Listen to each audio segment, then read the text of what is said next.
Hi, welcome to NDE TV. I'm Peggy Robinson. Today's guest is Dianne Sherman, and she's going to tell us about her near-death experience. Hi, Dianne. Hi, Peggy. Thanks so much for having me. It's lovely to be here. Well, thank you for coming, and feel free to just start wherever you like and take as long as you like. Okay. It's not a long story, but I'll make it as interesting as I can. 1981, I had to go into the hospital for arthroscopic surgery. I had had an injury 10 years before, but at that time, arthroscopic surgery hadn't been perfected all that well, and I didn't want to have the big open knee patella surgery. So I waited 10 years. Everything was lined up. I went in to have my surgery, and I was laying on the gurney in the hallway before going into the surgical suite. And I remember just absolutely racking with cold. It was almost like having a somatic release. I was just shaking. And one of the nurses, who was so kind, she noticed that I was struggling. And she came over and she said, "Would you like a warm blanket?" And I said, "Oh, please, I would love that." So she came over and she brought me this warmed blanket. I didn't even know they had things like that. And my body started to relax. And a few minutes later, we went into the surgical suite and they put another warmed blanket on my body. And the next thing I knew, I was out. I don't even remember, the anesthesia or anything. It was that my body was reacting to, I think, the environment and the circumstances and sort of the shock and awe of being in a hospital. And the surgery went on longer than they had thought because at that time they didn't have the MRIs that they have today. So they didn't know how much damage they really had to deal with. And so I was in there a lot longer than they had anticipated. What And kind of surgery is that? arthroscopic surgery where they go in with, they make 4 holes. They go in with cameras and then they go in with surgical instruments in little tiny holes on the sides of your knee. So they can do it without opening up the whole knee, Oh, which means okay. the healing process is a lot faster. It's a lot less intrusive. And, they've got the cameras in there that they're looking up on a screen while they're manipulating, which is an art form in itself. Anyway, I woke up in recovery and I'm sort of, in my own daze, but I hear all of this racket going on next to me in the bed next to me. And I didn't really want to look and see what was happening because I was in my own experience. And all of a sudden I hear them calling her by name.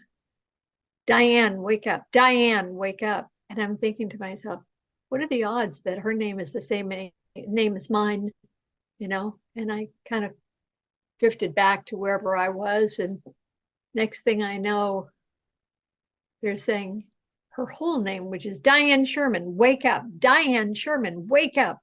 And I'm thinking, oh my God, they've gotten the wrong person. I wonder if they've done the wrong surgery on her or on me or whatever. So I'm raising my arm and I'm saying, hey, hey, that's my name. And I'm here. But they're not paying any attention to me. And I thought, well, they're working really hard. There are like 4 people working on this woman trying Could to. you see them working on her? Yeah. Oh, absolutely. Absolutely. I'm looking over and I'm seeing them doing the work and hearing them do the work. And Were you across the room? no, I was in the bed next to her. So in that Oh, time frame, the uh, the aftercare was fairly close. The next thing I know, I'm standing at the foot of her bed watching them working on her, and I realize it's me. And I had no connection to the me in the bed. It was like somebody said, pass the salt. It was just neutral. The only thing that I questioned in that moment was because I looked down and I could see me and I could see me in the bed. So I could see me and I could see her. And it was kind of like, huh, how do you do that? You know? But there was no fear. There was absolutely no fear, no worry, no ill feelings, and not a tremendous amount of curiosity, just kind of like, oh, okay. It's like, it's okay. It's all okay. Whatever this is, it's okay. The next thing I know, I'm floating up to the ceiling, up behind, and now I'm overlooking everything they're doing. And it's fascinating watching them working on me. But I get this feeling that I'm being pulled, like extricated out of where I am through the corner of the ceiling. Excuse me. And now I'm in this blackness that's coming around me, and I'm being pushed forward. And every time I remember this, I can feel my body arching back, like it's pulling back against the being pushed forward into this darkness. And as a kid, my greatest fear was being in the dark. I was terrified of being in the dark, being blind and being in the dark. It was too vulnerable for me. There were too many things that could happen and did happen when I was a kid. And so being in this black space again was like devastating for me. And I thought, if I can just find one glimmer of light, one tiny little speck of light, I'm going to be okay. And so I'm squinting and searching and just almost begging or pleading for something to hang on to. And all of a sudden, so far out in the distance, I can't even tell you how far away it was. It was a speck of light. And I just hyper focused on that light. And as I was staring at it, I came closer and closer to it, or it came closer and closer to me, because now I'm feeling that I'm forward moving again and I'm going into this light, and it's now everywhere. It's all around me. It's everything I see, it's everything I feel. And it's this white light, a color which I've never seen before. It's like no other white that we have here on earth. There are no words, as you know, there are no words to describe some of this. It's luminescent. It's heavenly. As corny as that sounds, it's heavenly. It's just otherworldly. And as I'm floating through this light, it starts to part. And I'm like literally floating through, as it's opening up, I'm floating through it and coming out. And now I'm in this space where there are 2 rows of monks on either side of me. And I guess, having heard numerous NDE stories, that there's always something that's analogous to us. Now, I was raised Catholic. I wasn't that crazy about the priests, but the monks were always the gentle part of the religion, and they were familiar for me. So it didn't feel funny seeing these monks, but they were all standing there with their hoods up, which is unusual. They usually have their hoods on their shoulders. And I'm floating between them, and they're like 6 on either side, 6 or 8. Could you see them as normal people, or was they just outlines? Or No, I see them fully formed in the monks' robes, but they didn't have faces. It was just blackness. And as I got to the end of this row of monks, the one on the left in front steps forward and he speaks to me, and I say he because he had all the masculine principles, that fatherly, in control, keep you safe, supportive and strong, wise. All of that was present with him.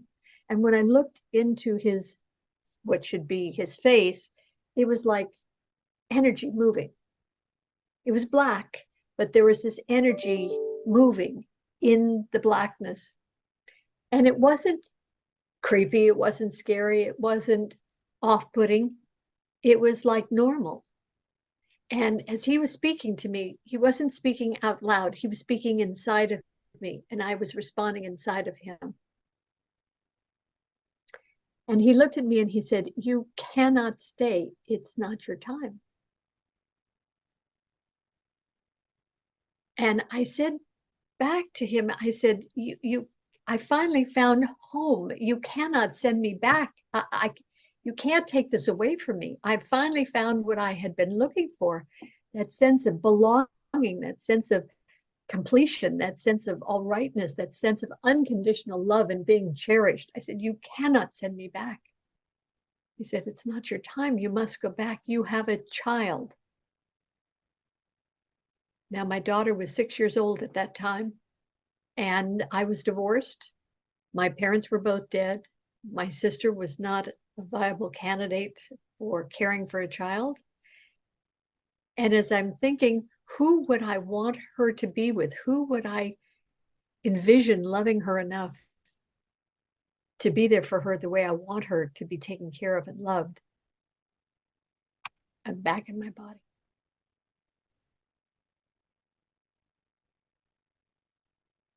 And I woke up in my hospital bed in my room that I was sharing with another person.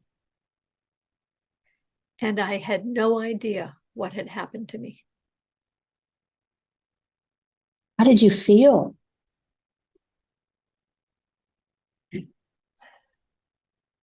Well, in that moment in time, I was coming out of the anesthesia even more because I'm hypersensitive. That's one reason why I flatlined in recovery, is because I'd been in surgery longer. I'd had more anesthesia. And at that time, I was very thin and I have low blood pressure, and it just did me in. And so I was still pretty dazed and dazed from the experience. It was like, you know, at that time in 1981, Raymond Moody's book had only been out a year or two, and there was no internet. People weren't talking about near-death experience. I'd never heard that expression. I had no idea that things like that went on. Did you So think it was real? I didn't have that kind of awareness at that time. Okay. It took me a while to get to that. I didn't know I'd had a near-death experience. I just felt different. And when I was able to, go out and about, oh, just as an aside, my roommate in the hospital had arthroscopic surgery of her knee also, and she was on a buttload of pain medication. She was in lots and lots of pain. I had nothing. I had pain, but it was like, well, as I say now, I'm not my body. I know that now. And at the time, that's what I felt like. It was happening to my body, but it wasn't happening to me. So I didn't need medication for the pain. They had me up walking that night, and I left the next morning. And I did fine. My recovery went Did well. they mention that you had flatlined? No. At that time, I don't think they disclosed it. What happened was, the first time I went out with my sister, we went out, I don't think it was dinner. We walked into a restaurant, one we'd been in many times, and all of a sudden I'm hearing and sensing and feeling everybody's stuff. There's like this cacophony coming at me, and it was like, oh my God, what the hell is this? I had no idea what that was or what to do with it. I mean, I literally could walk up to a table and feel and hear everybody's stuff. I think once we've been in that realm and had that telepathic communication, it just comes back with us. Well, it came back with me hugely because I came back with all the clairs, clairsentient, clairaudient, clairvoyant. And it was daunting. Now, I've always been sensitive. but this was way bigger than anything I'd ever had. I have a feeling that I had a near death when I was a little kid, because I've had visions of that through the years. And I think that's why I had sensitivities, to begin with, and why I was so different than everybody in the family. But this, I'm hearing voices. If I'm telling anybody I'm hearing voices, they're going to lock me up in 1981. Right. And I can't go to the priest, because a priest wouldn't abide by a near-death experience. That's only what Jesus gets to do. So I was at a loss. I really thought I was becoming psychotic. My family had some issues.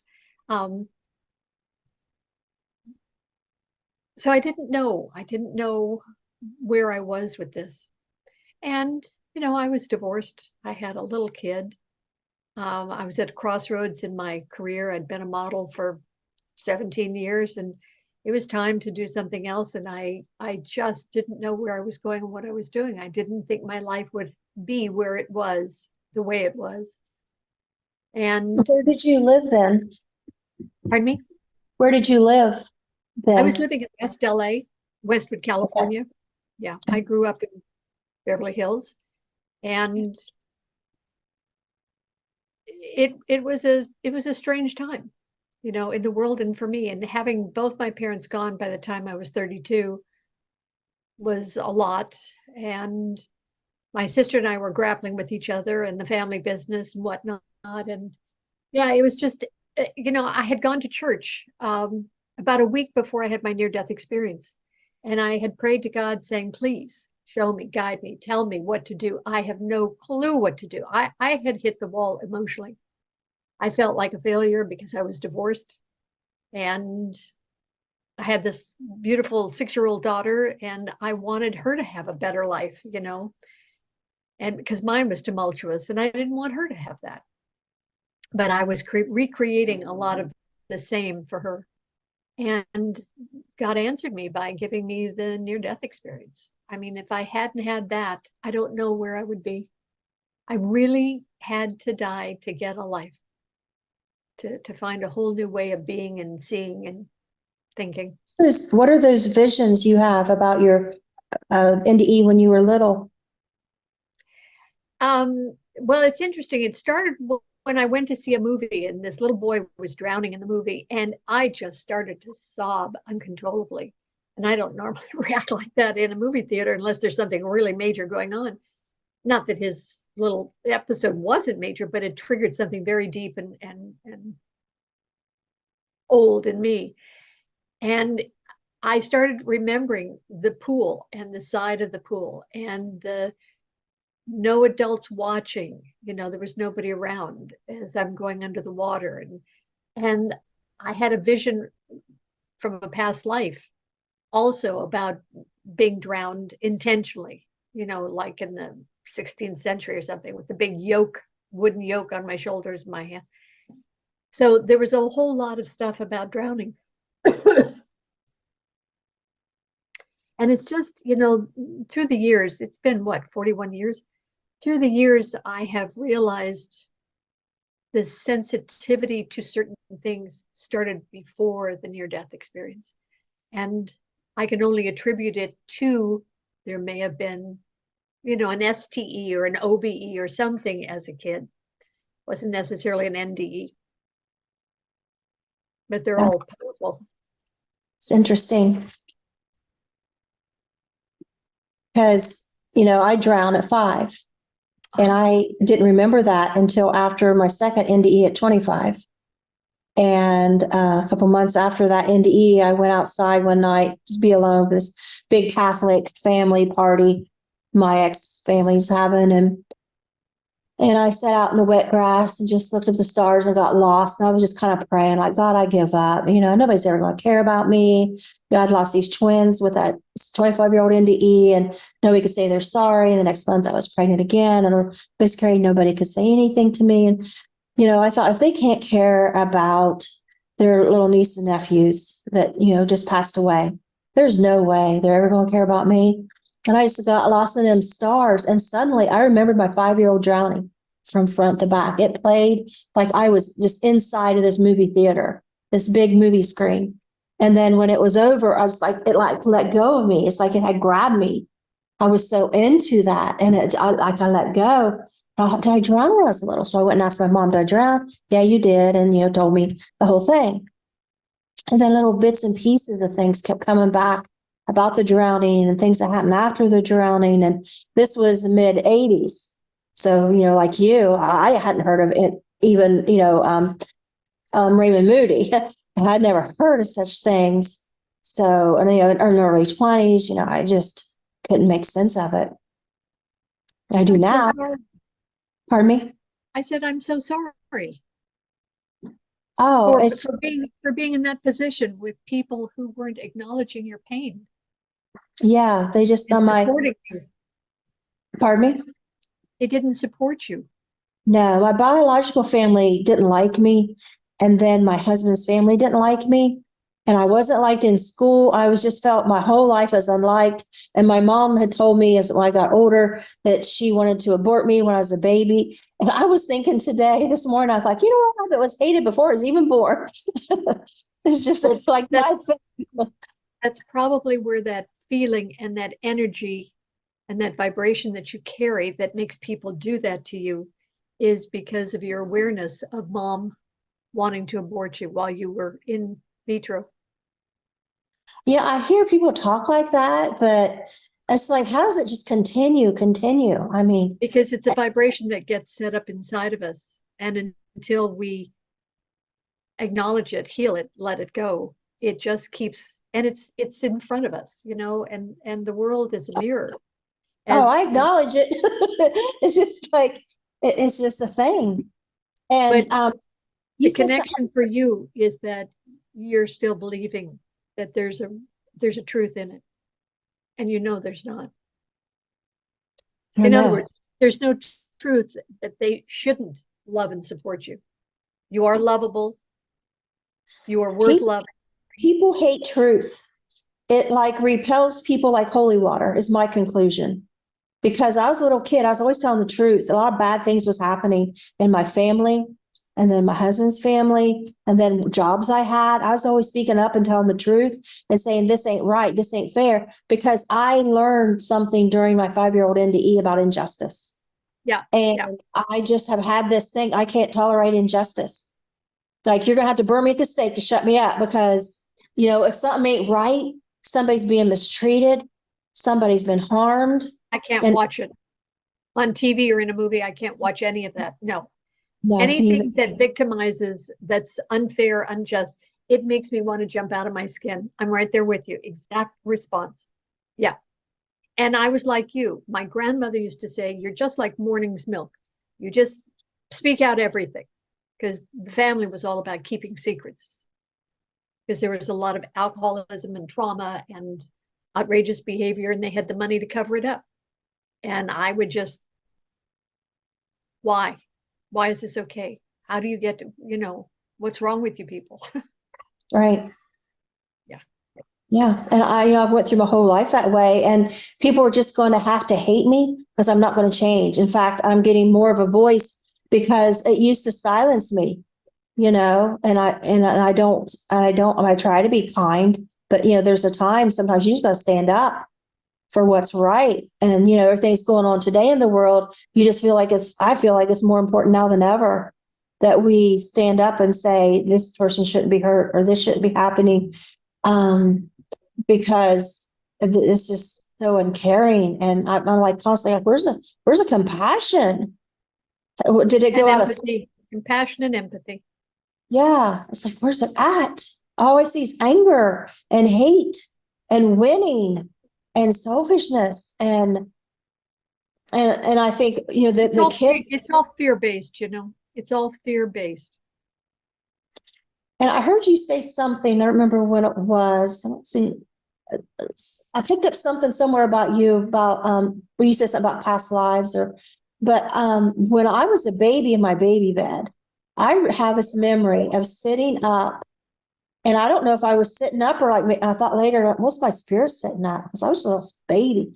And I had my husband drive past the house where this happened. I was like, we were 3 years old. We moved to our other house. I said, I could go in a house. I could tell you right now where the bedroom is. I know that wall right there is a little tiny house. I can tell you on the left, that's a bedroom. On the right, this long, skinny living room. I can tell you that. Because I remember being in a baby bed and seeing my siblings running through that living room, through the doorway that was in this dim bedroom, my parents in the baby bed. And I remember how I had knowledge of God. I have no idea, but this memory's never left my whole life. And I'm in a baby bed and I'm praying to God. I said, God, you sent me the wrong family. They're weird. They don't like me. And I had this memory inside this memory. I have this memory of this white place and these women that were so kind to me and took care, like if every wish was, the command, like, and I knew that I was so well taken care of. I had that memory and I knew God could not have sent me to this. There was a mistake. And I'm saying, God, you sent me the wrong family. I know you didn't mean this for me. And I sat there waiting to be switched to my correct family, as if poof, I would be somewhere else in another body, in another baby bed somewhere. And I waited and silence was my answer. And I felt abandoned. The silence God. that I was on my own now. Yeah. Yeah, I remember that. Do you? Yeah, there's a movie, Robert Downey Jr. made a movie called Heart and Soul. And in that movie, he's a little kid.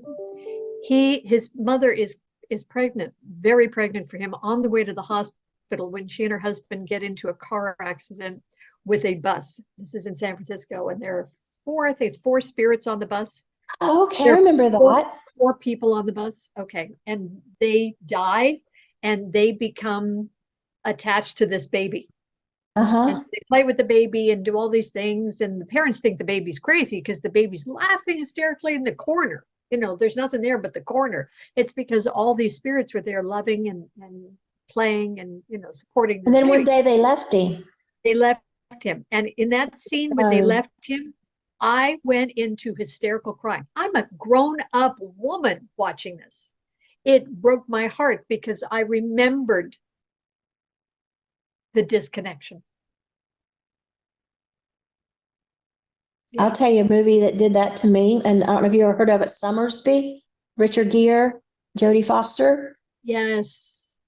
I used to go in the shower and bawl and bawl and bawl because that movie brought out in me what it's like for people to think you're something bad.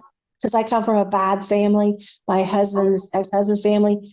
They thought I wasn't good enough to be in their family, and to try to prove yourself, and you would rather die than be who you were.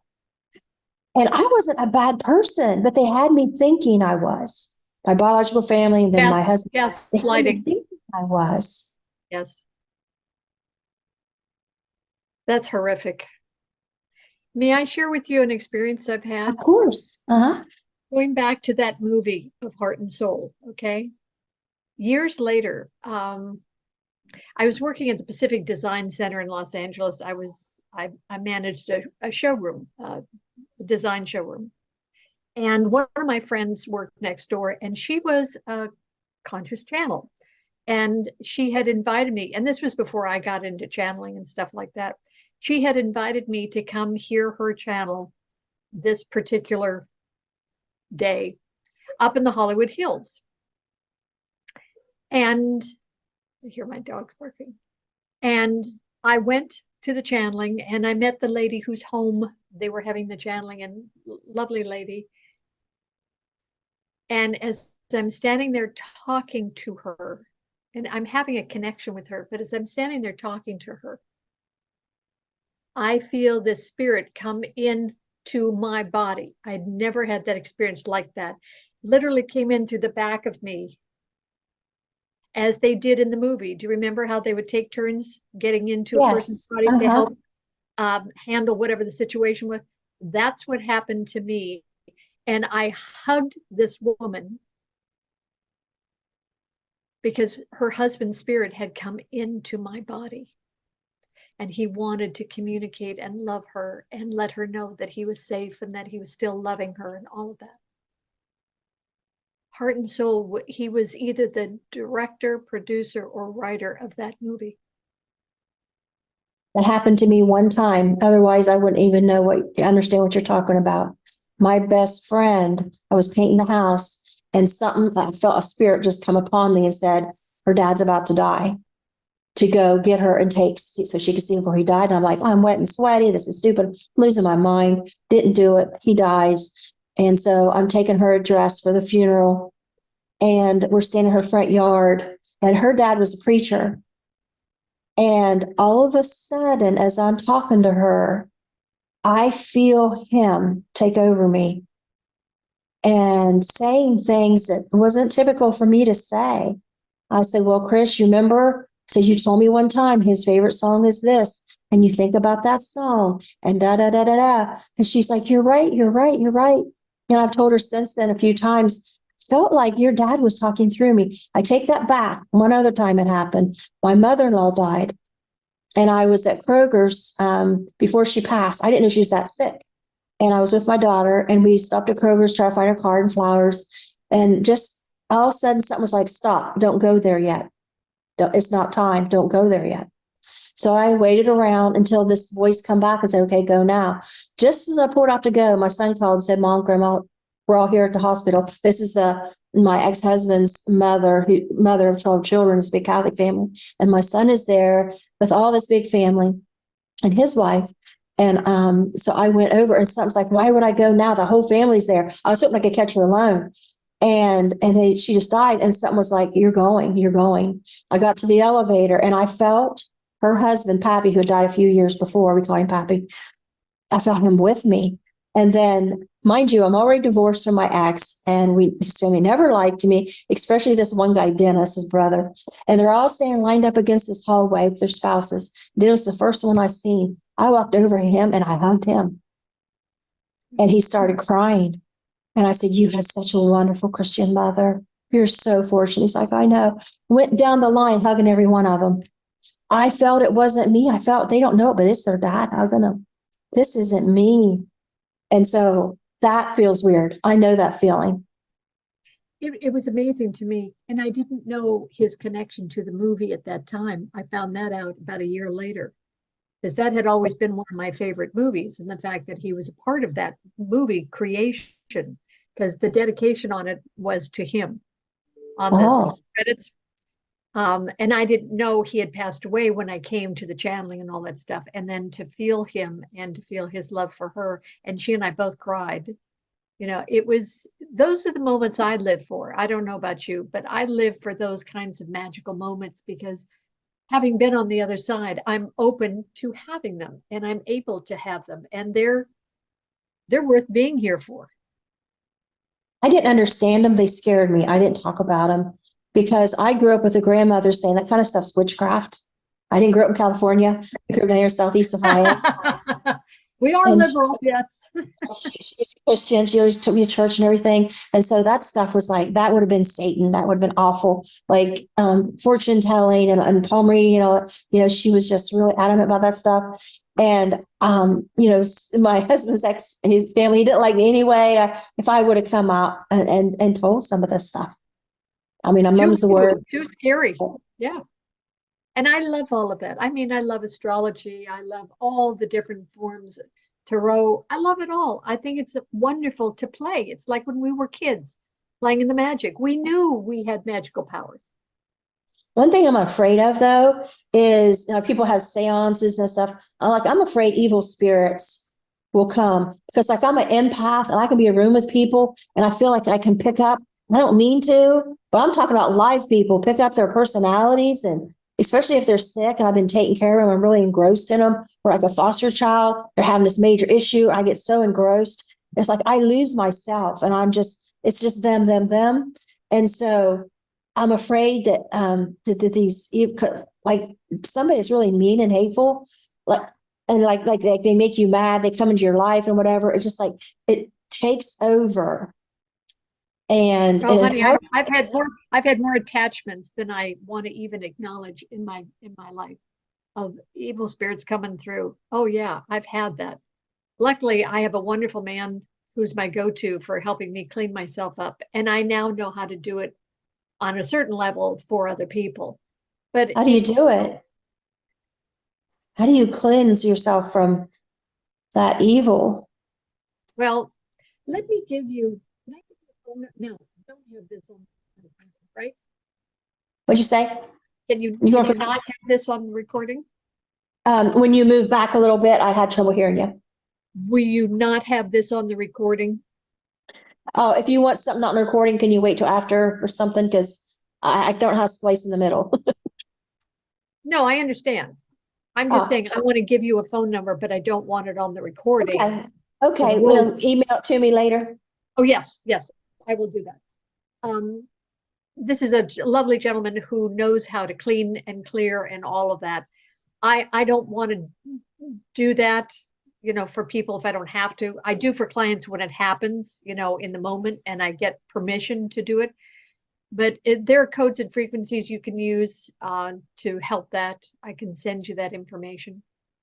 But the trick is not to be in fear, period, because spirit's got your back.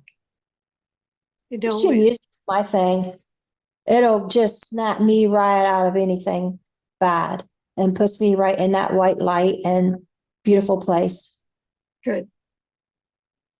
Well, I guess I haven't mustered that one yet. I still have to have other people, extricate my butt out of it. But I've had people who I get disincarnated spirits who haven't crossed over, and they're looking for someone to care for them. So I've had men, women, kids. Yeah.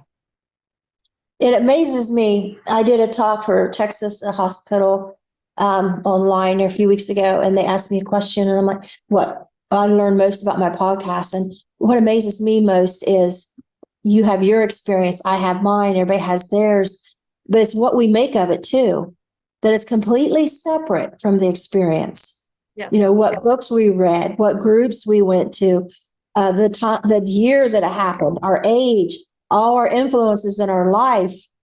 And some will take a new age approach. Some will be quoting the Bible and fitting everything right in the Bible. And it's just, and I said, if people would learn, I think, to when they watch any NDE, listen to the experience and then listen to the person separated.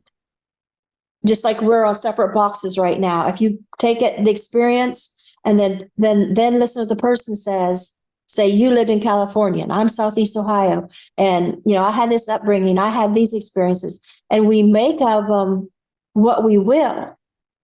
And so many people will say, "Well, I don't like that experience because it's New Age." And I'm thinking, is it the experience or the person? Because they're separate. We have these experiences, and then we have to come back and use our mind. We use books, we use movies, people, clubs, whatever, and make of them what we will. And, we have experiences to give us an opportunity to be of service in other ways to people because of the experience. I mean, if I hadn't had my childhood, as traumatic as it may have been, I wouldn't be able to do the work that I do with clients. I've got clients all over the world that I counsel. I'm a spiritual life coach, intuitive counselor, and a vibrational healer. And I work with the blocks and barriers that people have and releasing those, removing those so that they can feel differently inside of themselves and have different experiences. People wonder why they keep attracting the same experience, the same kind of people back and forth. It's because that vibratory frequency is still active. You have to change that in order to change the experience. If you're still vibrating from the place that you don't feel good about yourself, you're not loving yourself, you're not honoring yourself, well, the world is going to do the same to you. The good news is we have the power to change that. If I hadn't had a near-death experience, I wouldn't know to do that. I wouldn't be in a position to help people the way I am. So I'm grateful for it, as humbling as it's been and continues to be. Yeah. And at the same time, we gotta be careful we're not victim blaming. because I know some people say that, oh, this happened to you because you asked for it in your previous life. And they don't even feel sympathy for people. Say someone's been murdered. Well, they chose that in their former life. Oh, rape. Oh, they chose that in their former life. I'm like, so we just sit back and say, sucks to be you. You chose it. I think we have to be careful there too. What you're saying, I agree. And then I know people that's taken it way to an extreme that it feels like no compassion. Yeah. And just like, And I've you know, heard, people, I've heard people say, myself speak that way. Yeah. some people say, oh, you got to learn to forgive. I'm like, how in the world does somebody learn something like that? And is it my responsibility and how I feel about forgiveness, not forgiveness, versus somebody that's just going around continue doing this to other people? And they're, like the Me Too movement. There are people saying, hey, this happened to me too. This happened to me too. And we're bringing out awareness where the other people, the old sayings was, oh, you just forget about that stuff. You don't keep talking about it. That's family problems. Happens in every family. You just, sweep that right under the rug. Keeping secrets. Yeah. So I think it has to be a balance.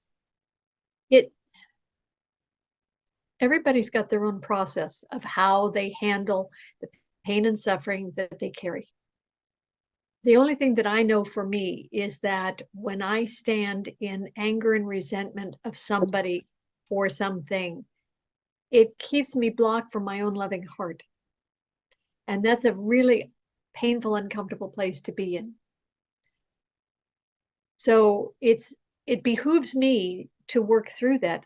I know everybody's doing the best they know how with the tools they've got. I know that, but that doesn't mean sometimes it doesn't hurt. But then there's the other side of it, which is, why would I let somebody's words define who I am? My job is to know who I am. My job is to love who I am. My job is to honor me. And if I'm finding myself in the company of people who don't, then I'm going to move on. I don't need to stand there and try to get them to come on board, because that's not going to happen. So my favorite line in the movie The Help is when the lady says to the girl, are you going to let those fools tell you who you are today? Something like that. Are you going to believe what those fools say about you today? Right. Are you going to believe what those fools say about you today? I'm like, that is awesome. That is, but the bigger part of that is that people don't realize what they're saying about themselves in their own heads. Yeah, because that's what she was doing. She was thinking she was ugly. She didn't have a date, and the boys. I love that movie, except it reminded me of my childhood. I was raised in Beverly Hills. I was raised by a Black woman. Yep. It wasn't the South, but it was still that mentality. I mean, my dad was born in 1900. My mother was born in 1913. So they were still in that mindset. Yeah. And the Black woman who raised me, Georgia Akins, taught me how to love. She taught me about spirit. She used to read the cards. She could levitate the table. My friends would come over and she'd levitate the kitchen table. This was a very powerful, wonderful woman. She was a holy roller. Awesome. Yeah. She's my go-to, even though she's been gone, like 90% of my life. She's my go-to when I need consoling or I need to know somebody's got my back. I call her in to be with me and we have a conversation, and it's wonderful. So grateful. I do that too. Like I pray to deceased people. I mean, because I pray God, but sometimes I pray like, my ex mother-in-law or father-in-law or my husband's mom in the past, just, even Freddie Mercury from the Queen, I just like, I get attached. Like when I watched a documentary about someone's life, I just love documentaries about someone's personal biographies and documentaries. Yes, I love all that. And I get really like into who they were, when they've passed on now. I think because my first moment in the bright white light at 25 years old, before I was like you, it was all just light. And I was thinking, where is everybody? Because at first I didn't see anything. And I'm thinking I'm alone. And then I saw outlines. I didn't see the full figures like you, but in that first moment, I thought, wow, it's all real. The God, Jesus, the Bible thing, because I wasn't dead in a grave, worms crawling all over me like I was afraid of, watching scary movies. That was my fear of death. And I know what they said in church about heaven and stuff. It is really hard to picture. I couldn't imagine that. But so here I am, this bright white light. I went through the tunnel and then I'm thinking, wow, it's all real. And I thought about all the people on earth, and I thought I didn't make much of an impact. I was only 25. I was so quiet and shy. I didn't speak up, tell anybody what was going on throughout my childhood, throughout my young married life. I just took abuse and just kept quiet. And I felt like nobody knew my story, and they never would. And I thought even my boys, they were little at the time, and I thought they'll even forget me. And I felt like I made no impact. So as I get older, I more feel like I want to make an impact while I'm here, because I know what it's like to no longer be here. When you're up way, way up there, because that's what I felt like, going through the tunnel, way up through space and end up somewhere. I know what it's like not to be here anymore and think that's it. Because when I did eventually talk to God, it was like, this is your time. The answer is no, you're not going back. And so that feeling of done and never making a difference, not making an impact, is really affected me. That I just feel like we all need to speak our truths and not waste time on stuff that actually doesn't matter. Our things, our money, our possessions, it's all about our relationships and teaching our children, our grandchildren, our friends, and our interactions. So I don't know. I don't know where I went off with, why I got off on that tangent. I think I started somewhere else, but we needed to hear it. It's fine. It's an interesting journey having had an NDE, is it not? Yeah. Yeah. How old are your boys? My boys are 40, 41, and 42. Almost. Let's get ready to have birthdays. So. My daughter's 47. Yeah. I'm so glad I started young. I was just turned 19 when I had my first one, because, I'm a great grandma now at 61 years old. So I started at almost 30. So just the opposite of you. Yeah. It's all good. I just wish I had a younger body to keep up with my 12 and 10-year-old grandkids. yeah. Yeah, we're getting ready to get custody of grandchildren. They're 5 and 6, and we just retired. So that's going to be interesting. We're going to be the old people at the PTA and ball games, and so that's what we're going to do. I wish you a gentle transition with that. Thank you. Thank you. That's a very brave thing to do. Yeah, the world's a different place, and that's really important, I think, how we raise our children, especially now. I mean, I know it's always been important, but I mean, there's just, there's a lot of things we want to, we're going to raise them right, because I feel like we're all dinosaurs, this generation, with our ethics, our morals, our standards, and I feel like it's gonna be extinct someday, where people don't know what it is to be a Christian. They don't know what it is to share, to tell the truth, to, let somebody else be first, and self-sacrifice, all those things. Even, the movies we grew up with. I mean, I grew up with, Little House on the Prairie and the Disney movies. They always had a moral, and the crap that's out there now. And, I still see the good out there, and I still believe in the heart winning, not the head, not the ego, but the heart. And I don't put a label on it. It doesn't have to be Christian or Buddhist or anything for me. It just has to be soul connection and loving. I'm beyond labeling. I don't have a righteousness about anything. I think we all have to find what is our thing and live it. I I think like country music too, you know, song, you got to stand for something or you'll fall for anything. well, And yeah. we have Oh, yeah. Appalachian values here that are, I know, different than California. Well, I don't think they're different. I think they're more mainstream. I think they're more traditional because you guys have been around longer than California. You know, the East Coast started before the West Coast, and the West Coast had its own agenda. But there's room for everybody. That's the point in my world. There's room for everybody. I don't think we should make each other wrong because we have a process that looks like A, B, or C. I think there is a point where there has to be a line drawn in the sand for me that this is something we shouldn't cross. This is something we should not enter into. Oh, And that's I where we agree. get conservative and that's where we get liberal. No, I agree. I think each one of us has to find where that boundary is and live that boundary and honor that boundary and honor each other's choice of the boundary. Yeah, I think that's very important. I think honoring is a thing that I'm missing in a lot of interactions with people is like you and I have a lot in common and we have a lot that's different, but we can still like each other and we can still support and honor and respect each Yeah. other.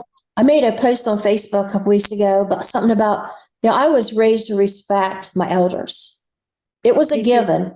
And the generation today, like my grandma used to say, that younger generation, but the generation today is like, oh no, respect is earned. I'm like, no, no elderly person has to earn my respect. They already have it. I don't have to judge them, get to know them, and decide if I should treat them special. No, I know that I treat elderly people with respect. It's given, it's an automatic. I do not expect anybody to earn it. And I think we all should not expect anybody really to earn our respect. I think respect should be given to everybody.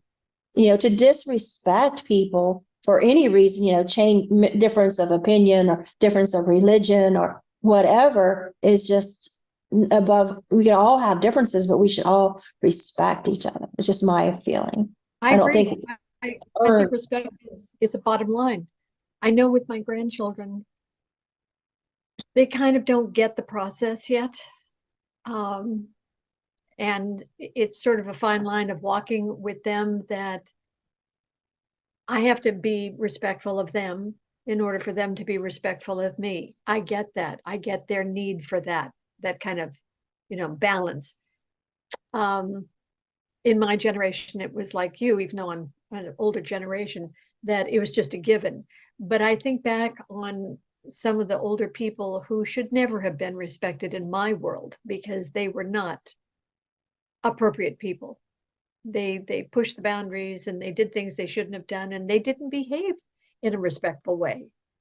And for them to be respected just because they got to that age doesn't make sense to me anymore. Hmm. Having had that experience with them, I look back at it and I think, no, they weren't teaching me the right things by their behavior. So no, I don't respect them. Yeah. But let's respect each other, period. Doesn't matter, old, young, in between. Let's just start with respect. Yeah, Build from there. right. So is there anything else you'd like to leave us with, or do you have a book? I do not have a book. I've been sitting on one for a very long time.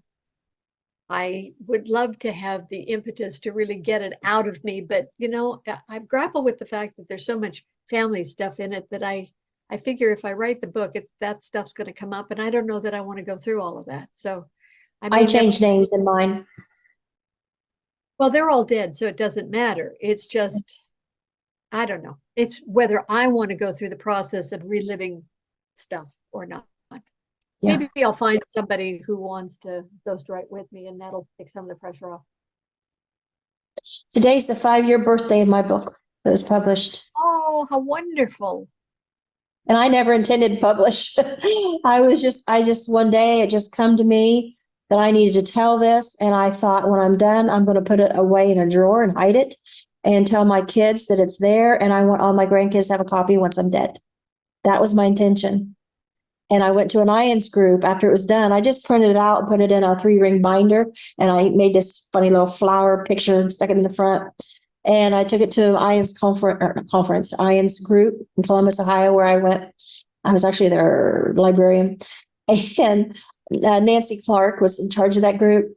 And I went to the trunk of my car after the meeting and I says, look at my book. And I'm hugging it. And she's, oh, I understand. She's, I feel that way about mine. And that was like a Saturday or Monday. She emailed me and she said, you need to call my publisher and about, your book published. And I'm like, no way.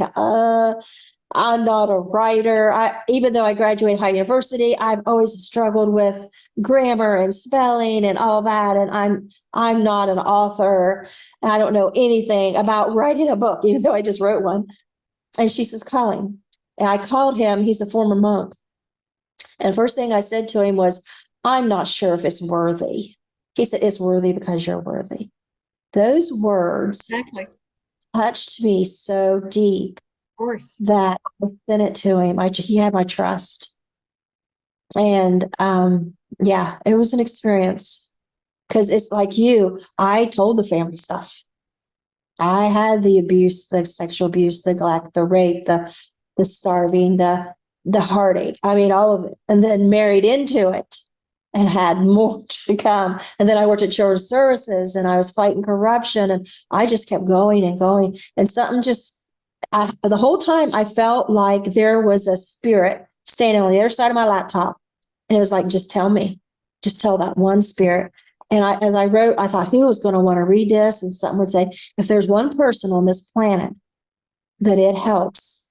What my thing, honestly, is I wanted one tear on one cheek for me because nobody ever cared that I was abused, that I was hated, that I was unloved, that I was disrespected, all those things. Nobody cared. I would try telling what happened and I'd read it like a grocery list, like no emotion. And people would just like, who wants to hear that? Get along with your family. And so I thought for some reason I needed one person on the face of the earth. I don't care if it was someone in Timbuktu. I wanted somebody to read my book and have one tear on their cheek for me. Like I needed somebody to feel compassion, to say, oh, that's so sad. Why I needed that, but I did. And then you needed acknowledgement of what you'd been through and what you felt. Of course you needed that. We all need that. Yes. Yeah. Did you get it? I'm sorry. Did you get it? Yeah. Yeah. Because, I would get knocked out cold and my brother would laugh and say, Mom said, pick that thing up. I'm tired of stepping over it. And my family or my husband would say, why can't you and your family just get along? Like, don't talk about that stuff. And it was just like, push back, push it down, push it down, push it down. And then here I was in his camper and the kids was growing. My husband was working. And it just come to me one day that I had to tell the bad in order for people to appreciate the good, the miracles, the spiritual, the NDEs and all of that. I had to see how it all tied together.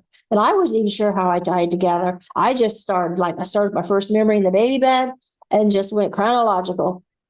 And at times I would sit back and I'm like, wait a minute. I would feel, instead of just reading it like a grocery list, I would feel it like, wait a minute, that was so not right. Because I would see it now from a mother's perspective of this little girl I was and like mothering her and feel, that wasn't right to happen to you like it was somebody else.